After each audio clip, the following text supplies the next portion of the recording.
지난 몇 주 동안 우리의 영적 형편을 깨닫는, 그래서 율법의 그 말씀의 소중함과 율법을 통해서 하나님께서 우리에게 어떤 은혜를 주기를 원하시는지를 좀 살펴봤습니다. 간략하게 말씀을 한 번 더 정리하자면, 오늘 우리의 이 죄인됨은 기록된 말씀이 아니고서는 깨달아질 수가 없다는 것입니다. 이 죄인됨이 만약 기록된 말씀이 아니고서도 깨달아질 수 있었다면 하나님께서 오늘 우리에게 죄를 깨닫도록 율법의 말씀을 주지 않으셨을 것입니다. 그래서 우리의 범법함으로 말미암아 율법은 더하여진 것입니다. 더하여졌다는 것은 그 율법의 말씀이 우선시 되지 않는다면 죄를 깨달을 수가 없다는 것입니다.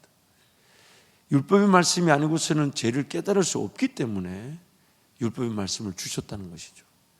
아무리 우리 연약함이나 부족함, 심지어 죄라는 걸 안다 해도 그 죄를 율법의 말씀이 아니면 깨달을 수가 없습니다. 그래서 하나님은 그 율법의 말씀을 통해 죄를 깨닫게 하심으로 오늘 우리에게 그 죄인됨의 자리에서 철저하게 나 같은 죄인을 용서하신 하나님 은혜에 감사하며 철저하게 여전히 죄 가운데 빠져있는 자기 자신을 하나님 앞에 내어드리려고 하는 것이죠. 그것이 바로 자기 부인이고 자기 죽음입니다. 그리고 그 자기 죽음이라는 표현을 쓰는 것이 내 죄를 위해 짐승이 죽어 하나님께 제사가 되듯이 오늘 나의 죽음이 살아있으나 그 죽음을 인정하고 죽음에 처한 자처럼 모든 권리와 모든 특권을 포기하고 예수 그리스도 그분을 기다리고 그분을 의지하고 그분만 바라볼 줄 안다면 그것이 바로 나의 산 제사, 즉 예배가 된다는 것입니다. 그래서 구약의 인물들은 예배자의 삶을 살 줄 모르고 살았다가 기에 하나님 은혜로 하나님의 음성을 들으며 예배자의 자리에 서게 되었을 때 신기하게도 그 구약의 인물들의 얘기는 다음 편, 다음 자녀의 이야기로 넘어가더라는 겁니다. 왜냐하면 참된 예배자가 되는 그 순간 더 이상 그의 삶은 어떤 하나님의 은혜가 필요치 않더라는 겁니다. 존재적 가치 그 자체가, 예를 들어 아브라함이 하나님을 예배할 줄 모른 채, 그래서 하나님께서 아브라함을 불러내지 않으셨다면 아브라함은 그 갈대아 우르 메소포타미아에서 삶을 끝내고 말았을 것입니다.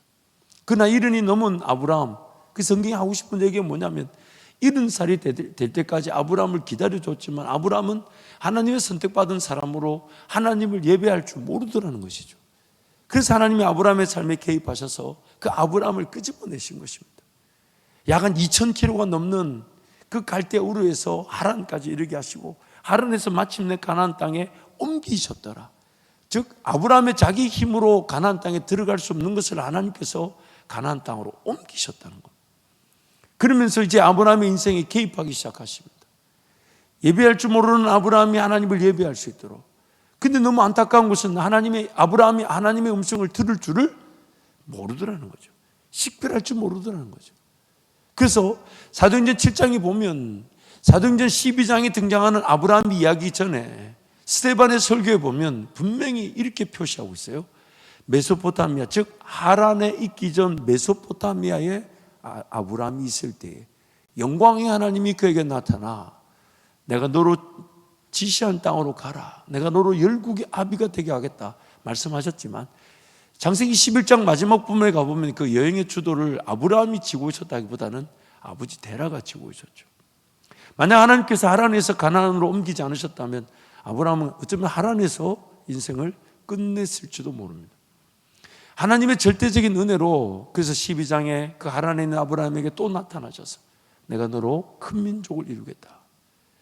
근데 아브라함은 여전히 그 하나님의 음성이 뭔지 몰라 기근을 만나 어떻게 들어온 가나안 땅인데 그 땅을 저버리고 또 애굽에 내려가고, 애굽에 내려갔을 때 오히려 꾸중을 듣고 벌을 받아야 되는 것은 거짓말한 아브라함이었지만 그 아브라함의 아내를 취했다는 바로가 오히려 벌을 당하기 위해서 오히려 바로에게 복을 받고 다시 가나안 땅을 오게 하시고, 거기서 기어이 하나님 다시 15장에서 말씀하시고 17장에서 말씀하셨을 때 그제서야 아브라함이 하나님 음성을 받아들였다는 겁니다. 그리고 처음으로 내가 이렇게 바다에 하늘의 별처럼 많은 민족을 이루겠다는 그 약속의 말씀을 내가 어떻게 믿을 수 있고 알 수 있겠습니까? 라는 그 말에 그 첫 번째 반응이었죠. 하나님께서 450년의 역사 속에 너희 민족, 너희 자손이 애굽으로 갔다가 큰 민족으로 돌아올 것이라는 그 먼 미래의 역사를 말씀해 주시고, 그리고 이것을 반드시 이루시겠다는 약속으로 횃불 언약, 즉 쪼갠 비둘기 사이로 횃불이 지나가게 하셨죠. 즉 약속한 대로 그 약속을 이행하지 못한다면 이 비둘기가 쪼개져 죽은 것처럼 그 약속을 이행하지 못한 자는 반드시 죽임을 당하게 될 것이라고 아브라함에게 선언하신 것입니다. 그러면서 자충우돌, 불순종이 있고 실패가 있고 하나님 음성을 알아듣지 못해 방황하는 그 아브라함의 인생 속에서도 하나님은 기의 아브라함을 하나님 음성을 들려주게 하시고 순종하게 하시고 하나님을 경험하게 하셔서 기어이 이끌고 가셨을 때 아브라함이 진정한 예배자의 자리에 설 수 있었는데, 그 진정한 예배자의 자리에서의 아브라함의 모습이 뭐였냐면 하나님이 무엇을 말씀하시든 들을 수 있었고 순종할 수 있었다는 겁니다. 예배자의 자리에 섰던 그 아브라함에게 요구되어졌던 것은 100세에 낳은 아들 이삭을 제물로 바치라는 것이었어요. 참 우리 하나님 대단하시죠. 아브라함뿐만 아니라 이삭까지, 그리고 100세에 낳은 아들을 자식으로 드린다는 것은 아브라함 자기 개인의 제사, 자기 스스로를 죽여 제사를 드리는 것보다 더 믿음이 요구되는 사건이었죠. 근데 그 아브라함이 그 하나님 음성을, 그 음성을 들을 수 있었고 그 음성이 하나님 음성으로 믿어져서 순종할 수 있었다는 겁니다. 그리고 그 예배가, 이삭을 때려 잡으려 했던 그 예배가 하나님 그분이 직접 말리신 만큼 진정한 예배였습니다. 실제로 죽음에 처해지지 않았으나 자기를 이미 죽였던 것입니다. 이삭을 실질적으로 죽이지 않았으나 하나님이 아브라함을 말리신 것은 이삭을 죽일 필요 없는, 아브라함은 이미 자기를 죽였던 것입니다. 그리고 그 제단 위에 놓였던 이삭이 죽음을 경험함으로 이삭의 삶은 그 죽음을 경험했다는 이유로 하나님의 복의 자녀다운 삶을 살아갑니다. 아브라함처럼 혹은 자기 자식 야곱처럼 인생이 그렇게 방황하지 않더라는 것이죠. 그러면서 이제 아브라함의 이야기는 창세기 24장의 1절에 여호와께서 아브라함의 범사에 복을 주셨더라. 예배자가 되었다는 것, 자기를 부인하고 온전히 죽였다는 것, 산제사가 되었다는 것, 그 자체가 하나님이 우리를 통해 영광을 받으시는 최고의 향기로운 예배라는 겁니다. 그 이후로 아브라함의 삶은 뭘 더 필요로 하거나 삶의 문제를 해결하기 위해, 아니요, 자기 자식을 아끼지 않고 자기를 죽인 아브라함에게 하나님이 이제 무슨 얘기를 못 하시겠습니까? 아브라함이 어떤 얘기를 못 듣고 또한 순종하지 못할 일이 어디 있겠습니까? 아브라함의 진정한 예배자의 모습이 이제 아브라함으로 하여금 역사의 뒤안길로 들어서게 하고, 또 다음 세대 죄악 가운데 헤매이며 하나님을 예배할 줄 모르는 그런 야곱의 세대, 야곱의 이야기로 이제 성경은 넘어가는 것입니다.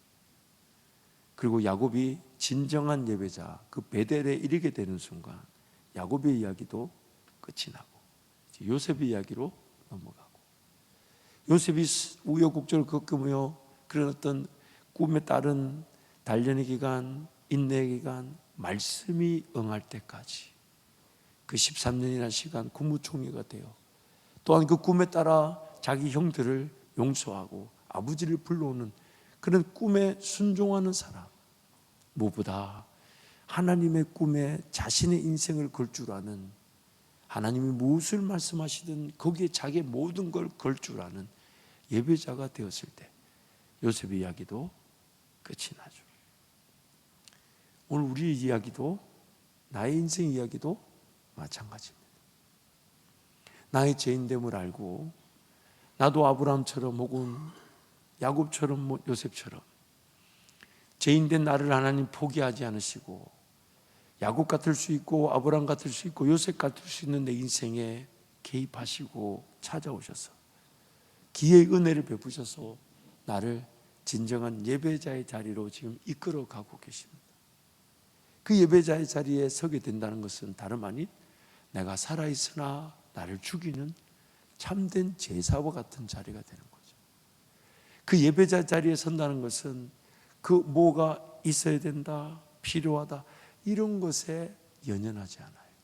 왜냐하면 살 자격이 없는 자를 살려주신 하나님의 은혜에 감사해서 뭐가 또 인생이 잘 살아져야 드려지는 예배가 아니라 내가 지금 예배할 수 있음이 기쁨이 되고 내가 지금 예배할 수 있음이 즐거움이 되고 지금 내가 예배할 수 있음이 내 인생의 전부가 된다면 우리는 이미 하늘나라 그 천국의 삶을 사는 겁니다. 예배하기 위해 살고 예배가 즐거움이 되고 예배가 기쁨이 되고 먹을 게 없고 마실 게 없고 입을 게 없어도 이런 과정을 주신 것도 하나님의 뜻이 있는 줄 알아. 하나님께 달려 나올 줄 알고 하나님 그분 앞에 인내할 줄 알고 하나님 그분을 즐거워할 줄 알고 하나님 그분을 기뻐할 줄 안다면 그는 사명 그 역할을 감당 안 해도 어쩌면 주님이 더 이상 이 땅에 남아있을 이유 없다라고 데려가실지도 모릅니다. 데려가실지도 모른다는 것이 왜 이렇게 분위기가 가기 싫으신 거죠. 여러분 지금 고린도전후서 말씀 읽으면서 우리가 그 바이블타임 묵상 순서에 따라 고린도전후서 말씀 보면 사도 바울이 강조하고 있는 게 뭐냐면 내가 이 몸을 떠나 주와 함께 거하는 것이 좋은데 내가 남겨둔다면 나는 복음의 빛인 자로 예수 복음 전하며 사는 거다. 사도 바울에게는 더 이상 그 삶 자체가 하나님 그분 더 깊이 만나고 그분을 예배하고 그분을 즐거워하고 그분을 따라가는 것 말고는 의미가 없었어요. 아무 의미가 없었어요. 근데 오늘 저와 여러분이 바로 자기 죽음이라 할 때 거기까지 이르게 되는 거예요. 거기까지. 그런 고백을 하게 되겠죠. 살아도 주를 위하여 살고 죽어도 주를 위하여 죽나니 내가 사나 죽으나 나는 주님의 것이니까. 오늘이라도 데려가신다면 영원한 천국에 할렐루야 아멘하며 입성할 것이나 남겨두신다면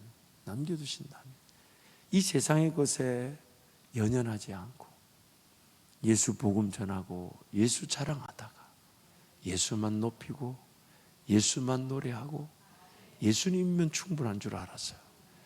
예수님과 동행함이 기쁨이 되는 그 인생. 사랑하는 성도 여러분, 우리가 이미 그 길에 들어섰고 그 은혜를 누리고 있는 줄 믿습니다. 허나 오늘 우리의 영적 형편이 죄라는 것이 우리를 사로잡고 있었어. 모르고도 당하게 하고 알고도 당하게 하고 심지어 이렇게 하면 안 된다 거절하려고 하고 부인하려고 하고 죄에서 이겨보려고 하는데 더 그 죄에 빠지는 우리 자신들을 보게 됩니다. 내가 죄를 이길 수가 없구나. 참 죄라는 것이 교묘하고 간사하고 또 죄라는 것이 굉장한 법, 죄와 사망도 법이랍니다. 질서가 있고 원리가 있어서 굉장히 우리를 체계적으로 괴롭히고 아주 수가 뛰어나서 우리는 그 죄의 힘에 결코 벗어날 수 없는 연약한 존재라는 것을 알게 되죠. 그런데 그 죄인됨이 예수 그리스도 그분을 만날 기회인데 율법의 말씀, 이 기록의 말씀이 아니면 결코 그 죄인됨이 깨달아지지 않는답니다. 그러다 보니까 오늘 우리가 또 죄인됨이 깨달아지지 않다 보니까 맛보지 못하는 은혜가 뭐냐면 다름 아닌 예수 십자가 그 사랑이면 충분함을 모른다는 겁니다. 오늘 내 삶에 가장 필요한 것은 여러분, 아무리 세상에서 부귀, 명화, 명예, 물질 다 가지고 권력을 가지고 심지어 뭔가 내가 주의 이름으로 역사도 나타내고 나라와 민족을 주께로 되돌리겠다 해도, 아무리 세상에서 큰 권세와 능력을 맛본다 해도 그것 때문에 예수님의 십자가 사랑이 깨달아지거나 믿어지지 않습니다. 그런데 예수님의 십자가 사랑과 그 능력이 믿어지지 않으니까 오늘 내 삶의 인생에 붙들리게 됩니다. 내가 지금 뭔가 살고자 함이 아니라 예수님 때문에 죽고자 함이어야 되는데, 뭔가 예수님 십자가 사랑 그 능력에 감사함이 없다 보니까 이것도 필요한 것 같고 저것도 필요한 것 같고 이게 해결돼야 되는 것 같고 저게 해결돼, 또 이게 재밌는 것 같고 저게 재밌는 것 같고, 예수님의 십자가 사랑을 내가 내 죄인됨을 모르다 보니 십자가 사랑에 그 감사와 감격이 없는 거죠. 십자가 사랑의 감사와 감격이란 말은 하나님께서 더 이상 더 큰 능력으로 우리를 사랑할 수 없을 만큼 모든 것을 다 내어 놓으시면서 사랑했다는 것을 뜻합니다. 예수님의 십자가 사랑은 자기 아들을 아끼지 않고 우리에게 내어주신, 즉 다르게 더 크게 더 놀랍게 사랑할 것이 없는 최고 최상 최대의 사랑이라는 거예요. 그거보다 더 큰 사랑이 없대요. 그거보다 더 놀라운 능력이 없는데 우리는 그 십자가 사랑이 그거보다 더 놀라운 게 없는 줄 모른다는 거예요. 그래서 삶이 해결되어지면 내가 예수님을 좀 잘 따를 것처럼 착각한답니다. 내 인생에 뭔가 문제가 해결되어지고 또 일용할 양식이 주어지고 회사가 좀 잘 되고 일터가 좀 성공하고 물질이 좀 주어지면 내가 그제서야 예수님의 십자가 사랑에 반응해서 예수님을 따라갈 것처럼 착각하는 거예요. 이미 주셨는데, 이미 주신 것이 마음에 안 든대요. 이미 다 주셨는데 더 주실 게 없다고 하는데 우리는 뭐 더 있어야만이 예수님을 예수님답게 사랑하고 섬길 것처럼 세상을 살아갑니다. 예수님의 십자가 사랑 말고 하나님 우리에게 더 주실 게 없대요. 그리고 그 사랑으로 나와 영원히 함께 하시면서 나를 포기하지 않으신대요. 근데 그게 안 믿어지니까 이 문제도 하나님이 해결하지 못하실 거니까, 그래서 예배 자리 포기하고 기도의 자리 포기하려고 했던 겁니다. 이 어려움은 일단 살고 봐야 되고 해결하고 봐야 되고 처리하고 봐야 되고 하나님도 어쩔 수 없을 거야. 그래, 나는 지금 내가 예배하러 못 가는 거 하나님 이해해 주실 거예요. 내 기도하러 못 가는 거 하나님 이해하실 거예요. 뭐를 모르냐? 하나님은 아끼지 않고 다 주신 십자가 사랑인데 내가 그 사랑의 진정한 그 은혜를 이해하지 못한다는 거예요. 그리고 그 십자가 사랑을 이해하지 못한 이유가 뭐냐면 나 같은 죄인이 용서함 받았다는 것이 안 믿어지는 겁니다. 왜? 기록된 말씀을 묵상하지 않는 겁니다. 이 율법이 아니고서는, 이 말씀이 아니고서는 나를 그리스도께로 인도할 수 있는 길은 없는데, 물론 이 율법이 우리를 구원하는 것은 아닙니다. 하지만 이 율법이 아니면 죄를 깨달을 수가 없고, 이 율법이 아니면 그리스도께로 이끌 수 있는 건 없는데 이 말씀이 무시되는 겁니다. 1500년이라는 약 1500년이라는 시간 동안 기독교가 타락할 수밖에 없었던 것은 성도들이 하나님을 몰랐기 때문입니다. 자신의 죄인됨을 몰랐기 때문입니다. 그때는 지금처럼 인쇄술이 발달되어 있는 것도 아니고, 그래서 마치 그 성경책 한 권은 어떤 그런 교회 사역자들의 전유물인 것처럼, 그래서 예배를 드리러 가면 그 하나님 말씀을 듣는 것이 아닌 성경 한 구절조차도 제대로 이해하지 못한 채, 그래서 신앙생활 하려고 하니, 그래서 그런 어떤 면죄부라든지 그런 외형적 그런 건물을 지어 올리는 그런 헛된 수고에 빠져버렸던 거예요. 그런데 지금 이제 우리에게 이렇게 어쩌면 한 권으로 묶여져 있는데 이 말씀의 소중함을 모릅니다. 이 말씀 우리에게 주신 목적을 모릅니다. 이 말씀에 하면 나를 발견할 수 없고, 이 말씀에 하면 뭐가 나를 괴롭히고 있는지를 알 수가 없고, 이 말씀에 하면 내가 십자가 그 사랑의 감격을 맛볼 수가 없는데, 그리고 예수님 십자가 사랑이 안 맛봐지면 하나님의 모든 관심은 나의 죄인됨과 그 십자가 사랑을 제대로 맛볼 수 있도록 내 인생을 사용하고 계신 것 텐데, 여러분 그거 아십니까? 내 인생이 진정한 예배자가 된다는 것은 예수님 그 십자가 사랑의 감격으로 그 어떤 것도 필요로 하지 않고 예수님 한 분이면 충분하다는 걸 뜻하는데, 결국 우리의 신앙의 여정은 예수님 한 분이면 충분한 줄 몰라 그저 세상 나가 이리 살고 저리 살고 이게 필요하다 저게 필요하다 헤매다가 기어이 내 뜻 내 생각대로 되지 않아 예수님 십자가밖에 없다는 것을 그제서야 깨달으면 좋겠는데, 이 말씀이 아니면 안 깨달으신대요.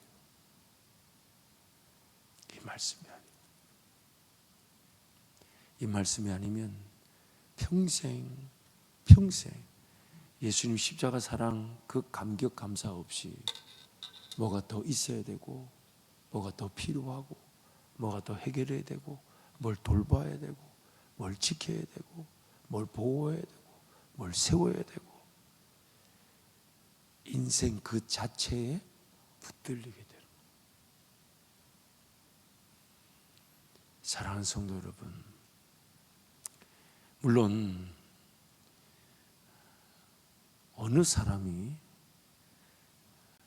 자신의 죄인됨을 경험해 보지 못한 채, 즉 죄 가운데 쓰러지고 넘어지지 않은 채 말씀으로만 죄를 깨달을 수가 있겠습니까?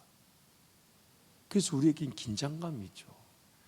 하나님의 말씀이 아니면 나의 진정한 죄인됨이 깨달아지거나 믿어지지 않아. 예수님 십자가 그 사랑의 감격에 붙들릴 수가 없대요. 죄 가운데 쓰러지고 넘어지면서도 죄인 줄 모른대요. 자기가 죄를 짓고 있으면서도 죄를 짓는 줄 모른대요. 그렇게 아프고 힘든데도 자기 죄 때문인 줄 모른대요. 이 말씀이 아니면. 그러다 보니까 우리 인생이 그 긴장감이 있죠.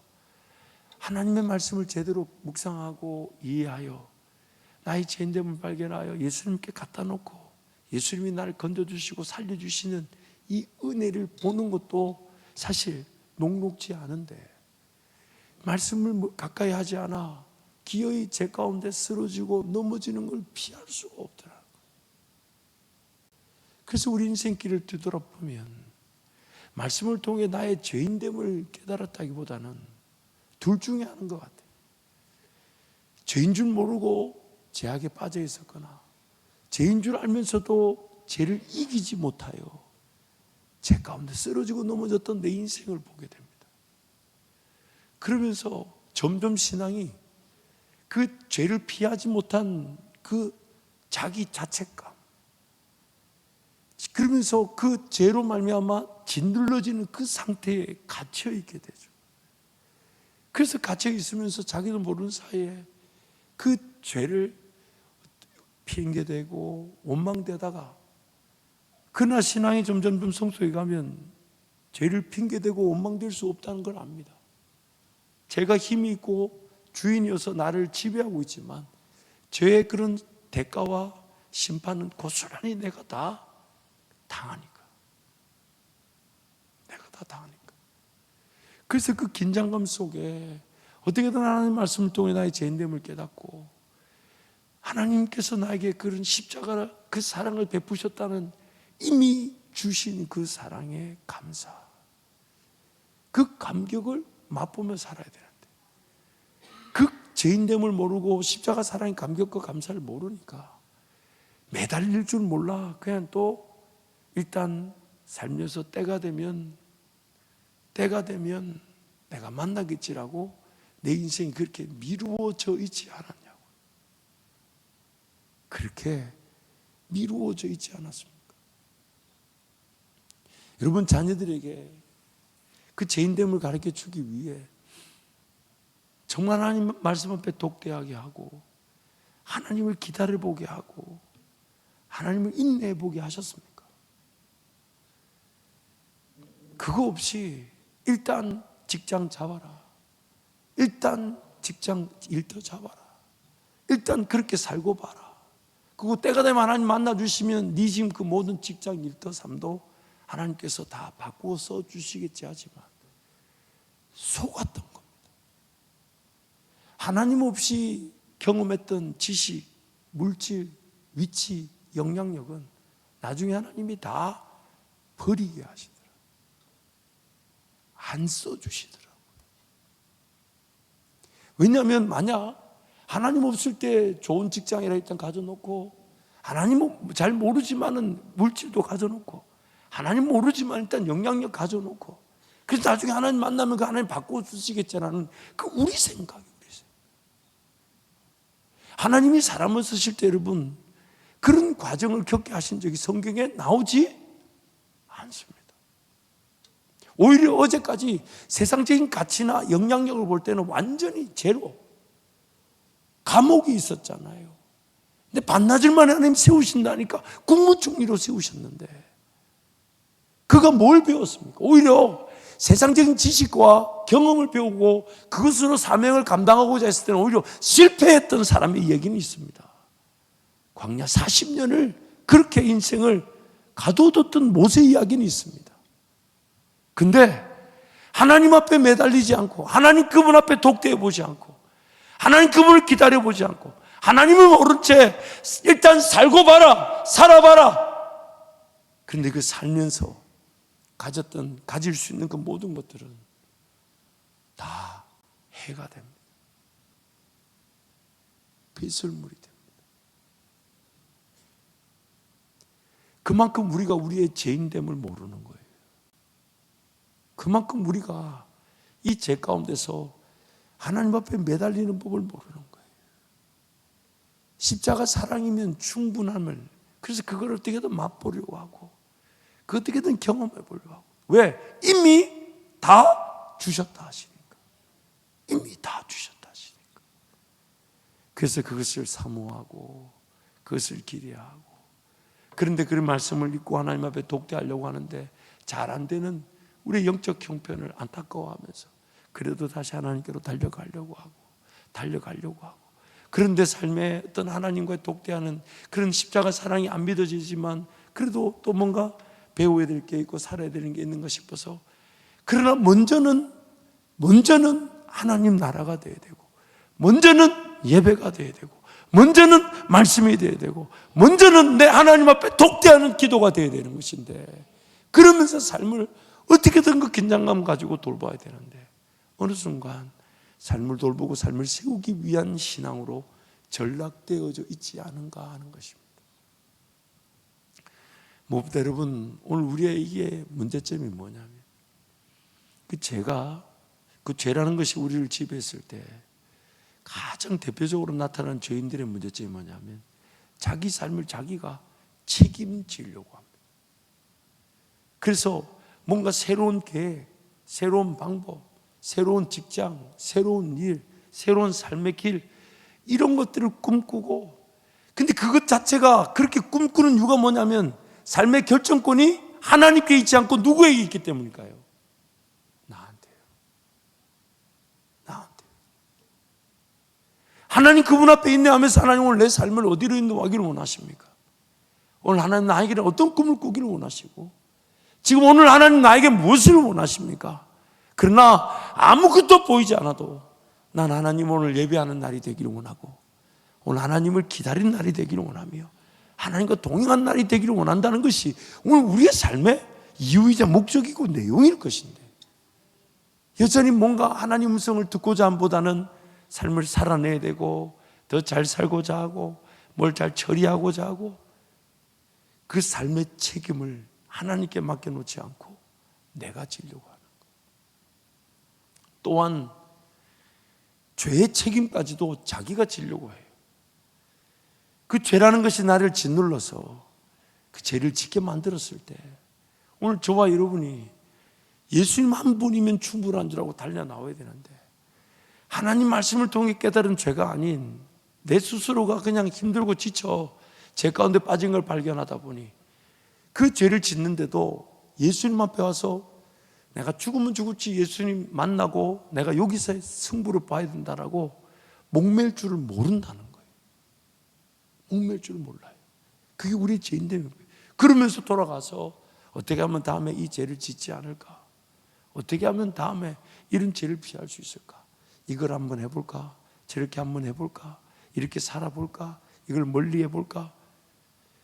범죄한 죄인이 그 범죄를 어떻게 이길 수 있습니까? 어떻게? 범죄한 죄인이 자기 죄를, 이미 자기가 죄를 지었다는 얘기는 죄를 자기가 결정해서 지은 것이 아닌 죄에게 졌다는 거잖아요. 근데 그 죄에게 전 내가 어떻게 죄를 이길 수 있습니까? 그런데 자기 스스로가 하나님 앞에 달려와 예수만 바라볼 줄 몰라요. 그러면서 이렇게 안 살아서 그래, 저렇게 안 살아서 그래, 이렇게 안 가서 그래, 저렇게 안 가서 그래. 그러면서 그 죄를 이길 수 없는 내가, 이 죄인이 죄의 책임까지도 지려고 합니다. 죄에 갇혀있는 가장 대표적인 안타까움이죠. 죄가 더 죄되는 것입니다. 그래서 하나님은 우리에게 은혜를 주신 것이 어떤 죄를 짓든지 간에 예수 이름 의자에 나오면 무조건 용서해 주시고, 무조건 용서해 주시고, 동시에 다시는 그 죄에 빠지지 않도록 우리를 말씀으로 정결하게 하기를 원하시죠. 뭐가 내 속에 탐심과 정욕과 욕심으로 자리 잡고 있어서 그런 것들이 나를 괴롭혀 그 죄에 빠지게 했는지, 근데 그 정욕과 탐심과 욕심을 어떻게 발견할 수 있다고요? 어디서 발견할 수 있다고요? 말씀으로. 그래서 그 말씀의 자리에서 주님은 본인이, 예수님 그분이 말씀이 되셔서 그 기록된 말씀에 생명이 있게 하시고, 그 말씀으로 목자가 되어주시고, 찔러 쪼개듯 수술하시는 치료자가 되어주셔서 우리 그를 드러내실 때 저와 여러분이 하는 말,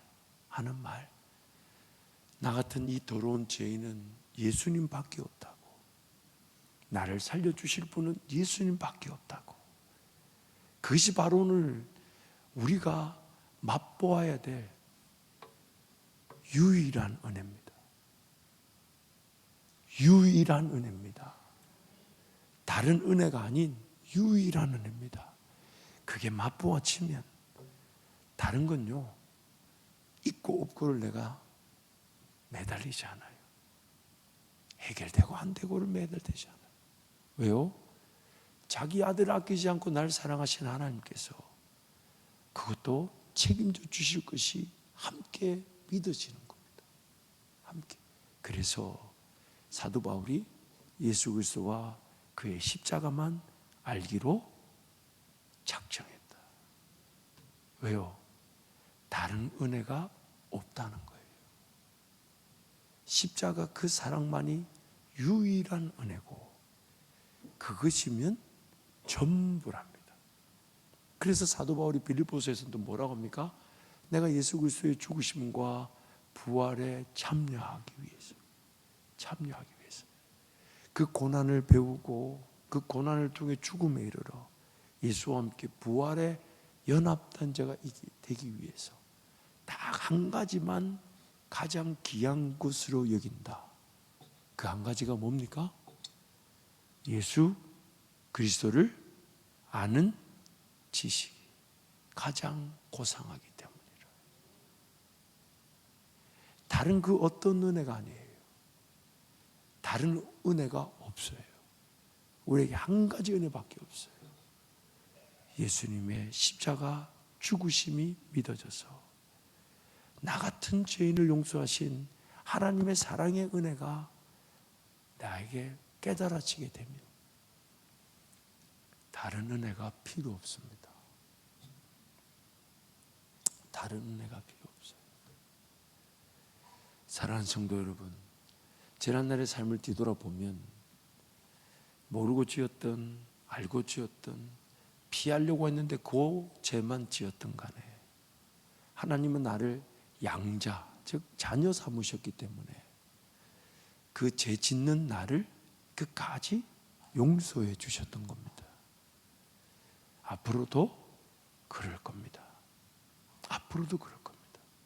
그런데 그 과정 속에 하나님 오늘 그 죄인됨의 형편을 깨닫게 하시기 위해 이 기록된 말씀을 주셨는데 이 말씀을 자꾸 무시하다 보니까 어느 순간 인생이 점점 내 겉사람은 힘이 빠지고 더 이상 얘기하지 않겠습니다. 하나님 말씀을 말씀답게 대할 기회가 점점점 새로워지나요? 새로워지질 않아요. 그러면 나는 과연 십자가 사랑을 어떻게 알 수 있을까요? 다시 원점으로 질문이 돌아가는 거예요. 다시. 십자가 사랑이 안 믿어지니까 삶의 모든 게 다 불안한 겁니다. 모든 문제가 다 내가 직접 해결해야 될 문제로 쌀뜨미처럼 쌓이게 돼요. 근데 나의 죄인됨을 깨닫고 그 십자가 사랑이 유일한 은혜인 줄 알게 되면 사라지면 주의 나라와 영광을 위한 걸음일 것이고 오늘이라 데려가신다면 천국 가서 이 땅에서 나에게 주신 은혜대로 그 십자가와 예수님만 알아가는 영원한 삶을 살게 됩니다. 왜냐하면 천국 가면 그것만 할 거니까요. 그것만 할 거니까. 그것만 하니까. 사랑하는 성도 여러분, 우리 말씀에 더 사로잡히기를 축복합니다. 하나님 말씀만이 나의 죄를 깨닫게 하십니다. 만약 다른 방법으로 죄를 깨달을 수 있었다면 말씀을 주실 필요가 없었을 거예요. 그래서 말씀을 주야로 묵상하고 말씀을 읽고 그래서 어리면 어릴수록 얼마나 좋아요. 외울 수 있잖아요. 그렇죠? 또 좀 어리면 어릴수록 많은 양을 읽어나갈 수가 있잖아요. 제가 저도 고등학교 때 지금도 그 장면이 생생한데 적절한 비유가 아닐 것 같아서 얘기 안 하는 게 좋을 것 같지만 그러나 그 어린 시절의 기억력이 좋다는 걸 지금 한번 설명하는 거예요. 옛날 여러분 이제 저 시골에 있다 보니까 아무래도 좀 인쇄 이런 기술이 없어서 고등학교 때도 가리방이라는 걸 썼어요. 가리방 아시죠, 여러분? 우리 학생들한테 가리방이 뭐냐? 이게 소위 말하는 손으로 하는 복사기. 설명이 너무 좋은 것 같아요. 손으로 하는 복사기. 가리방 아시죠? 가리방. 아니 왜 이렇게 모르는 척하고 계세요? 저보다 더 연배가 오래되신 분도 많은데 그 가리방으로 이제 이렇게 시험을 치면 이제 시험지를 복사하잖아요. 근데 이제 그 기간에는 교무실에 일절 못 들어가게 하지 않습니까? 저 뒤에 그 가리방 그 복사실이 따로 있어서 그 선생님들이 직접 자기 이제 해당 과목에 저희 이 기름종에다가 가리방을 써가지고 그 복사하러 가는 거 쭉 잉크로 쭉쭉 이렇게 이 대답을 좀 해주세요. 왜 모른 척하고 있어요? 다 그거 가리막 쓰셔놓고. 그래가지고 이걸 하는데 제가 아직도 그 국어 문제 뒷면에 문제 15개가 제 눈에 확연하게 들어와 있어요. 지나가면서 우연히 석 봤는데 국어 선생님이 복사를 해가지고 슬쩍 들었던 그때 그 순간에 그 통사라 그러죠. 왜? 그 장면과 그 시험지가 제 눈에 확 들어와가지고 제가 그 문제를 다 맞췄습니다. 지나가는 걸로 봤어요. 정말 지금도 그 장면이 지금도 생생해요. 그러니까 여러분, 어리머리일수록 우리 육신의 나이에 하나님 뭘 원하시는 걸까요? 하나님 말씀에 그 관계 중심에서. 그래서 신명기 말씀에 주님이 뭘 당부하셨냐면 내 자녀들에게 가르칠 때 앉아서도 일어서도 누울 때도 걸어갈 때도 일어설 때도 그리고 좌우 지방과 설주에, 그래서 이스라엘에 가보면 좌우에 다 그 신명기 6장 말씀을 돌돌돌돌 말아가지고 써놓고, 심지어 여기 귀 뒤 어디죠? 이는 머리카락 뒤 옆에다가 통 같은 거 묶어가지고 거기다 신명기 말씀 넣고 이마에 이렇게 띠를 만들어서 박스에다가 신명기 말씀 적어 기록해서 그 이마에다가 이렇게 박스를 메고 다니고, 하나님께서 그 이마에 그 손에 기호로 삼으라 했다고 그걸 문자적으로 그렇게까지 합니다. 왜요? 그 말씀이 그를 지켜낼 것이기 때문에.